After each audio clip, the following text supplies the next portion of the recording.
Les gars, faut qu'on parle de ce qui vient de se passer aux USA parce que le mythe du free speech vient de prendre une grosse claque dans la gueule en direct à la télé. On est dans le Michigan. Jessica Pitcha, une activiste, est interviewée par la chaîne ABC. Elle est en train de dénoncer l'intervention militaire américaine au Venezuela voulue par Trump. Elle parle de crimes de guerre payés par nos impôts, enfin leurs impôts. Moi je paye pas d'impôts aux États-Unis. Parenthèse d'ailleurs. Oui, Maduro était un connard, mais oui, si Trump veut libérer le monde des dictateurs, pourquoi il a pas commencé par Kim Jong-un? Peut-être pas que parce qu'il a pas de pétrole. Elle utilise sa liberté d'expression pour critiquer le gouvernement, la base de la démocratie quoi. Et bam, la police vient de l'arrêter.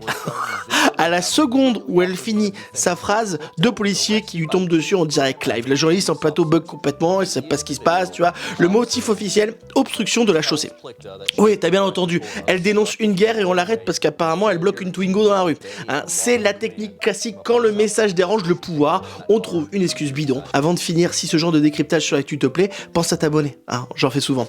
Sérieusement, cette image, c'est le symbole parfait de l'Amérique d'aujourd'hui. On te vend la liberté d'expression, mais si tu utilises vraiment pour taper sur le système, tu finis avec des menottes. La liberté de parler, oui, mais seulement si tu restes sur le trottoir et que tu fais pas trop de bruit, s'il te plaît. Merci.